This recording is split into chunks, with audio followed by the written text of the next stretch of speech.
반갑습니다. 여러분들의 든든한 수학 친구 이지연 선생님입니다. 2학년 1학기 학습 가이드 영상이 되게 도움이 많이 되었다는 피드백을 받았습니다. 그래서 2학년 2학기 영상도 준비했는데요. 2학기 동안 뭐 배웠는지 쭉 한번 살펴보시면서 우리 진입 장벽을 좀 낮추고 수학 공부 시작해볼까요?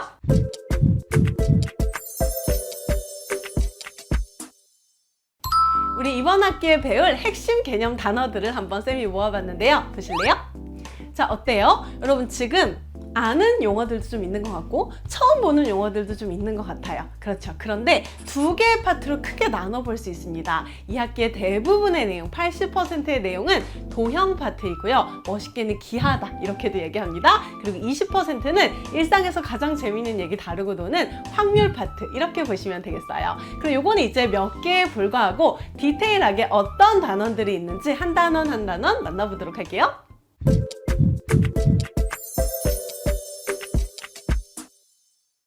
자, 여기 이등변 삼각형이 있습니다. 이거 초등학교 때 다 배웠던 거예요. 그럼 이걸 왜 또 배우느냐? 그런데 여러분 이 생각을요, 여기서만 하지 않을 거예요. 다음 단원에는요, 평행사변형 모르나요? 사다리꼴 모르나요? 정사각형, 직사각형, 마름모 이 얘기만 주제로 하게 될 거예요. 그래서 2학년 공부를 초반에 하다 보면 뭐야? 왜 또 배워? 이런 생각을 계속 하게 되는데요. 그 얘기를 살짝 쌤이 난이도 있게 좀 설명해 드릴까요? 잠시 심각한 대학교 수준의 이야기를 해볼까요? 쌤은 수학교육과를 졸업했는데요. 수학교육과에서는 수학에 대한 내용을 당연히 주로 공부하지만 교육학도 빼놓지 않고 열심히 공부합니다. 교육학에서는요, 우리 친구들이 인생을 걸쳐서 어떤 발달 단계를 거치는지 여러 학자들의 이론을 배우거든요. 그 중에 제일 유명한 이론이 있어요. 뭐 지금 그 이론을 소개하겠다는 건 아니고 그 이론의 과정 중에 무슨 길을 거쳐서 유아기 때는 어떤 길을 거쳐서 초등학교 시절의 나이쯤 되면 구체적 조작기에 도달하고 청소년 시절의 나이쯤 되면 형식적 조작기에 도달한다 이런 말을 하거든요. 이 구체적이고 형식적이다 이런 말이 뭐냐 하면 구체적 조작기는 그냥 내가 뭔가 각도기 아니면 종이를 접어보는 거 뭔가 구체물을 가지고 활동하는 시기라고 보면 되고 형식적 조작기는요 오직 머리로 논리로만 생각해서 뭔가를 해내는 시기라고 보시면 됩니다. 자, 그럼 잠시 아까 얘기했던 이등변 삼각형을 보시면 여러분 이등변 삼각형은 두 변의 길이가 같은 삼각형인 거 잘 알고 있고요. 밑에 있는 각의 크기가 같다는 것도 알고 있어요.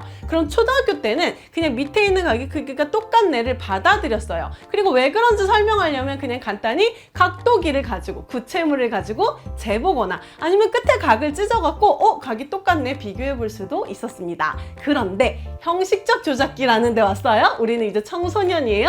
그럼 어떻게 해요? 이제 오직 머리로만 쟤네 둘이 똑같네를 설명해내는 거예요. 어떻게 설명해요? 그냥 머리로 대충 보니까 둘이 똑같네. 그건 수학이 아니죠. 우리가 공부했던 수학의 모든 논리를 동원해서 삼각형의 합동도 있고요. 길이가 같을 때 뭐 어떤 여러 가지 수학적 성질을 이용해서 수학에 또 기호 표현이 있잖아요. 수학의 언어들로 서술해 나가면서 논리를 쌓아서 저 두 각이 같음을 얘기하는 것. 그것이 바로 중학교 2학년의 목표가 되겠습니다. 그래서 여러분에게 보이는 내가 배웠던 게 왜 또 나오지? 이 부분에서의 핵심은 이등변 삼각형의 밑에 있는 각이 같아요. 평행사변형은 뭐 마주보는 각이 같고 변의 길이 같아요. 많은 성질들과 여러 가지 이야기가 있지만 결국에는 그걸 받아들이는 거 이전에 왜 그런데? 왜 그런데? 이걸 설명하는데 우리의 목표가 있다는 거. 왜에 집중하는 시간이라는 걸 기억해 주세요. 자, 그럼 1단원에서 완전히 새로 배우는 단어도 있을까요? 있죠. 여기 내심, 외심이라는 아주 중요한 고등학교까지 가져가야 되는 필수 개념이 등장하게 됩니다. 자, 여러분 이건 삼각형에서만 존재하는 내심, 외심인데요. 삼각형이라는 친구는 아주 특별해요. 여러 가지 많은 도형 중에 가장 안정적이다라고 얘기하거든요. 그래서 쌤 찍고 있는 카메라도요. 지금 삼각대 위에 올려져 있고요. 에펠탑 같은 탑을 보시면요. 다 삼각형 구조들을 이루어서 튼튼하게 서 있는 것을 확인할 수 있습니다. 여러분 가끔 식탁 어떤 카페나 식당 가면 식탁이 막 높이가 안 맞아서 한쪽이 이렇게 흔들흔들 거리는 경험 있지 않나요? 집에서도 그럴 때 있어요. 그럼 막 밑에 종이를 개어 넣거나 해서 튼튼하게 만들 때가 있잖아요. 근데 삼각으로 다리가 되어 있으면 절대로 흔들리지 않습니다. 왜 그럴까요? 삼각형은 무려 5개의 중심을 가지고 있기 때문이에요. 일명 삼각형의 오심이라고 부르는데요. 5개의 중심 뭐뭐 있을까요? 그냥 한번 재미로 들어보세요. 외심, 내심, 방심, 수심, 무게중심으로 이루어져 있습니다. 쌤이 어렸을 때만 해도요, 이 5개를 중학교 2학년 때 다 공부했어요. 그런데 수학이 너무 어렵다, 수학 교육과정을 좀 바꿔야 된다, 이런 여러 가지 논의 때마다 수학 개념이 늘 좀 빠지는 편이거든요. 그래서 많이 쉬워진 편이에요. 그래서 우리 중학교 2학년에서 3가지 심, 외심, 내심, 무게중심만 배우게 되었습니다. 근데 또 방심과 수심이 궁금한 친구도 있을 수 있죠. 뭐 찾아보는 것도 좋고요. 쌤의 심화 강의 같은 데는 다 방심, 수심 다루고도 있으니까 그런 걸로 심화 내용으로 가끔 정리해 볼 수 있어요. 어쨌든 교육 과정에서는 외심, 내심, 무게중심만 공부하게 되는데, 외심과 내심이 잠시 뭔지 소개하자면, 삼각형이 있어요. 이 삼각형에 뿅 원을 그려요. 밖에 꼭 접하게 해요. 이걸 외접원이라고 부릅니다. 자, 그럼 말 줄여보세요. 이 외접원의 중심을 외심이라고 하는 거예요. 그럼 마찬가지로 내심은 뭘까요? 안에다가 접하게 원을 그려서 그 내접원의 중심을 찍으면 내심이다. 여기까지만 예고편으로 들려드릴게요.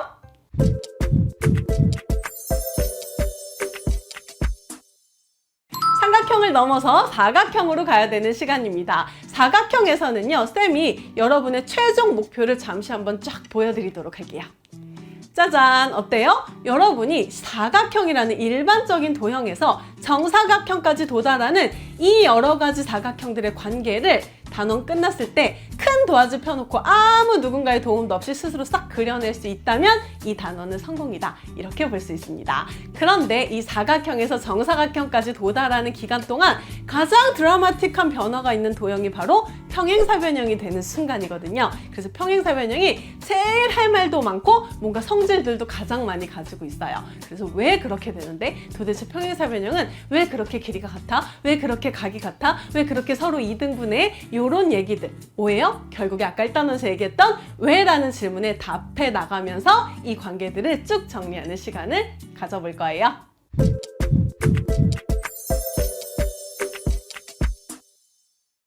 여러분, 쌤은요, 우리 딸을 보고 있으면 우리 남편을 며칠 동안 안 봐도 됩니다. 왜냐하면 우리 딸이랑 남편이랑 진짜 너무 닮아가지고요, 그냥 한 명만 보고 있어도 2명을 보고 있는 효과가 난답니다. 자, 이렇게 우리는 일상에서 닮았다는 얘기를 더 많이 쓰죠. 수학에서 뭔가 닮았다는 얘기를 써본 적은 없는 것 같아요. 그리고 수학에서는 어떤 두 도형이 닮았다는 것을 어떻게 설명할 수 있을까요? 사실 1학년 때 배웠던 합동이라는 녀석은 엄밀한 기준이 있어요. 완전히 똑같아야 돼요. 완전히 둘이 잘라서 포개어져야지 니네 둘이 합동이야. 조금이라도 오차가 있으면 안 돼. 요거였거든요. 근데 닮은 거는 조금 엄밀하지가 않잖아요. 그래서 쌤이 잠시 두 도형을 보여줄게요. 자, 여기에 2가지 후보가 있습니다. 둘 중에 누가 니네는 닮았네 라고 수학적으로 말할 수 있을까요? 대충 다 삐죽삐죽 삼각형이니까 다 닮은 거죠 뭐. 이렇게 얘기할 수도 있잖아요. 엄밀한 기준이 필요합니다. 결론을 말씀드리면, 2번째는 닮았다라고 얘기하고요, 첫 번째는 닮지 않았다라고 얘기합니다. 수학에서 니네 둘이 닮았네라는 엄밀한 기준의 핵심은 무엇이냐 하면, 길이가 일정한 비율로 늘어나거나 줄어들어야 돼요. 자, 보세요. 2번을 보시면요, 똑같이 2배 되면 2배 되고 2배 되게 다 길이가 늘어났지만 1번은 중구난방이죠. 누구는 2배 됐고요, 누구는 3배 됐고요. 이러면 닮았다라고 얘기하지 않습니다. 그리고 또 하나, 둘이 닮았을 때는요, 일정한 비율로만 이렇게 늘려주면 각의 크기가 똑같이 유지됩니다. 그래서 각의 크기가 똑같이 유지되었는지도 판단해서 닮음 여부를 결정할 수 있는 거예요. 자, 여러분, 닮음을 다 공부하고 나면요, 드디어 삼각형의 심 하나, 무게중심을 공부할 수 있게 됩니다. 무게중심은 좀 되게 직관적이죠. 무게중심 줄여서 무심 그러지 않기 때문에 말 그대로 무게의 중심이에요. 삼각형을 하나 잘라서 어디를 들어 올려야 좀 기울어지지 않고 딱 평평하게 들어 올려지냐, 그 점이 어디냐인데 다 들어 올려볼 수 없잖아요. 우리가 엄밀하게 수학적으로 우리 공부한 닮음이라는 개념을 이용해서 무게중심을 찾아낼 수가 있습니다.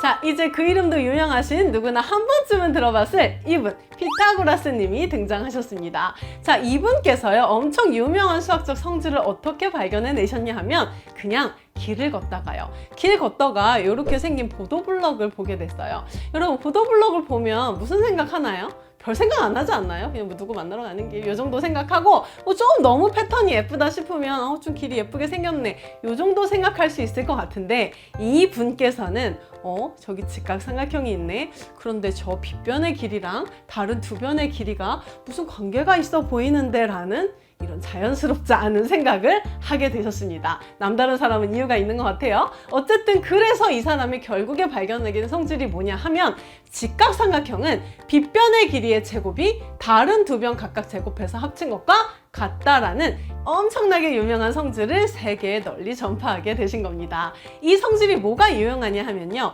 우리가 이 성질 덕분에 이제부터 직각삼각형에서 세 변의 길이 중에 아무거나 두 변의 길이만 주어져도 무조건 다른 한 변의 길이를 구할 수 있는 능력이 생기게 되는 거예요.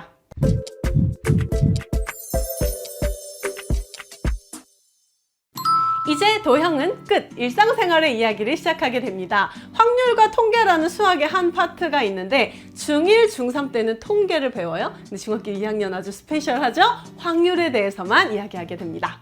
자, 확률은 우리가 일상에서 너무 많이 사용하지 않나요? 로또 맞을 확률 이런 얘기 되게 많이 하고요. 내일 비가 올 확률, 비가 오지 않을 확률, 무슨 확률이 어떻게 돼야 그건 진짜 확률이 없는 얘기야. 이런 식으로 많이 사용하고 있어요. 그럼 아주 기본적인 형태의 문제를 좀 볼까요?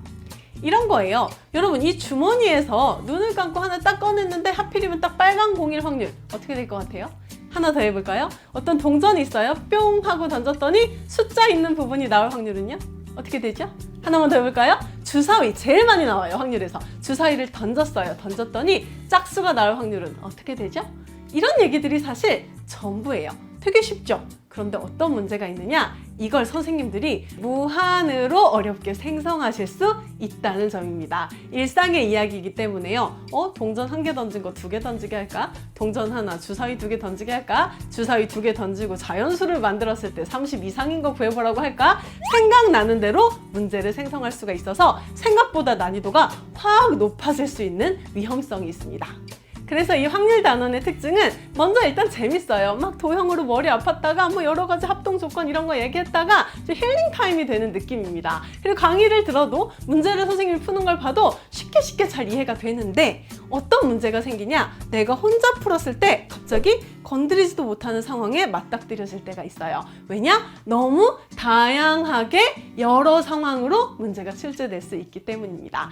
그래서 무조건 문제를 많이 다양하게 풀어보는 게 제일 중요하거든요. 쌤이 다양한 문제들 확률 단원에서 준비했으니까 걱정하지 말고 따라와 주세요.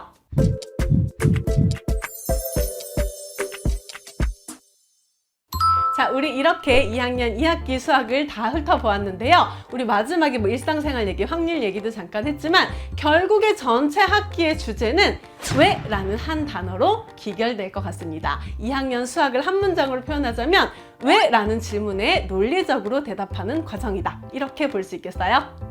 쌤은 수학을 전공했으니까 대학교에서도 엄청 수학 시험을 많이 봤을 거잖아요. 근데 대학교 가서 제일 충격받았던 게 뭐냐면 문제에서 답 구하는 문제가 거의 없었어요. 맨날 증명하여라, 설명하여라, 왜 그런지 말하여라. 그래서 맨날 A4 용지 한 장으로 답을 해내는 이런 과정들의 연속이었습니다. 그래서 내가 지금까지 한 수학은 뭐지? 뭐 이런 현타가 오기도 했었고요. 어쨌든 지금은 이제 받아들였어요. 아, 그렇구나. 수학은 여러 가지로 왜 그런지 설명하는 게 진짜 아름다운 것이구나. 이 수학의 아름다움을 대학교 때 느꼈답니다. 자, 그래서 우리 중학교 1학년 때는요. 기억하세요? 도형의 넓이, 부피, 막 뿔의 건널비 이런 거 열심히 계산하면서 놀았고요. 또 3학년에는요. 아직 안 배웠지만 원 안에서 막 길이 잔뜩 구하고요. 또 직각삼각형의 길이랑 각 계산 엄청 많이 하게 됩니다. 그런데 2학년에서는 왜가 핵심이라 그랬잖아요. 수학을 논리적으로 기호로 정리해보면 진짜 수학의 아름다움을 맛볼 수 있는 귀한 시간이 되지 않을까 싶네요.